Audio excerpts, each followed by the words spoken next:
seen the device. It's called Celebrite or Celebyte or something, and it transfers the like if you could put it in so many words, the consciousness of one smartphone into another. This is a phone I haven't paid for yet, which is a Nokia Lumia 1520, a phone in design. I love it, and it's huge. It's a 6-inch screen. I love that phone, man. It was my favorite phone, man. Nokia Lumia 1520. So how many devices? One, two, three. Again, keeping it because again, somebody I had let them use it, they had dropped it. So the screen at the time was prohibitive to expense when it was more expensive, and I bought it on a plan, and I didn't finish paying the plan to AT&T.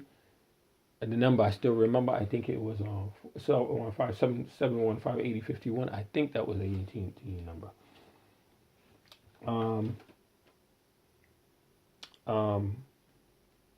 The phone, it was prohibitively costly to expense. It was like $200 and something to get a new screen.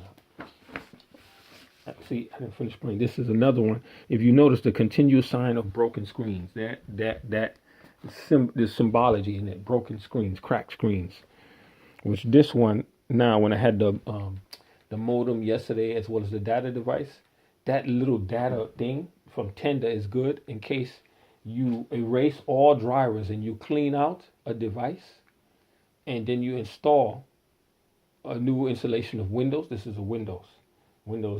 It was originally Windows 8.1, Windows 8, and then somebody installed Windows 10. But it has very small architecture, small memory, small Atom processor. If you install it and you don't have a driver to catch Wi-Fi, wireless communication, I forget what they call a networking driver, and there's no way for you to install it or LAN or whatever, you can stick that thing in there and into the USB port, which is here. And they have a sad thing with this, it only has one. They don't have a port which is like, because of its small diminutive size, instead of a standard USB, it should be Intel Thunderbolt, phone size cable, multiple ports, like mobile. It should be treated like a mobile phone, meaning in this mode, it could be like a desktop, right? And then if you switch it and do it like this, then you can switch to mobile mode because of the screen ratio and the length of the screen. And then you can use it just like you use a phone and then go back to this mode and then go back to desktop like that at the tap of a button, but it doesn't have that.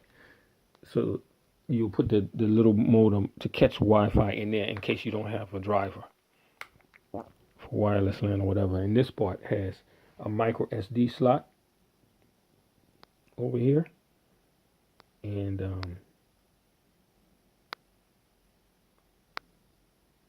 yes, micro SD, and then over here is this is for a SIM card.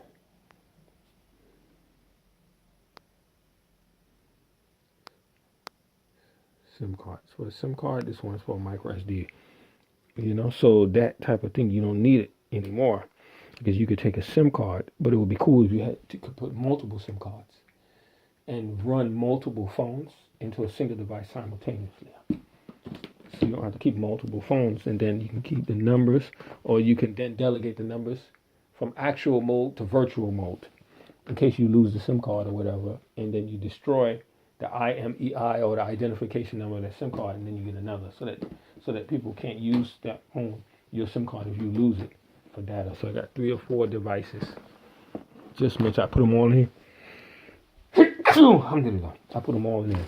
So, and this is my old iPad, which somebody gave me because I was destitute living on the streets in the U.S. This old iPad, and I have information on it of people, not of extremists, no, of Christians, of various other people that was trying to get work and get my life settled, get my life in order. So I have some devices there, and I have this old 2 terabyte drive, which I wanted to data recovery. I didn't trust anybody in the U.S. This is, I think, a 1 terabyte drive. But what's sad about their industry, they say they sell it as one thing capacity, but you never get that capacity right out the box. You never get. I think it's the most dishonest thing in history, man. Technology, 2 terabytes. This one is 1 terabyte, right? And I can't access any of these hard drives for some weird reason. I didn't drop or anything. I just can't access them for something, as if a virus was put out. I had a lot of movies. On this one, this is 500 gig. A lot of movies, a lot of entertainment. I love movies, man. Cinema. And they said, oh, and you like porn, you like naked women too. And this is another 500 or 300. So this is like a 300. This is like a 500. This is like another, this thin black one is like another 500. And this one I think is a terabyte or two. And this one is definitely 2 terabytes. So that, I have to put that back in this briefcase. And when it's all done, yeah, I have to give it to a group of Christian women. Because you know why? This operation that I'm telling you about has ensured, it has circumscribed me to ensure that I never have access to a family of my own. Meaning, and this is another problem. When I came here in Iceland, I wanted a phone not attributed to my identity so I could start new relationships all over again so I could get off of this tracking nonsense. And a brother with Sufism, he gave, that's involved in, who's Icelandic. And this brother goes to Bangladesh, he goes to India, he goes to Pakistan. No stoppage, no harassment from any agency, Bangladesh Intel, India Research and Analysis Wing, Pakistani ISI. No problems, huh? No problems, because he's not black. You see, if he was a black person, yeah, and then you had the Americans spewing information when you're going to land, it's different. It would be different. His treatment would be different. See? So this guy here is quite possible, who's the leader of the Ahmadiyya, that he set me up.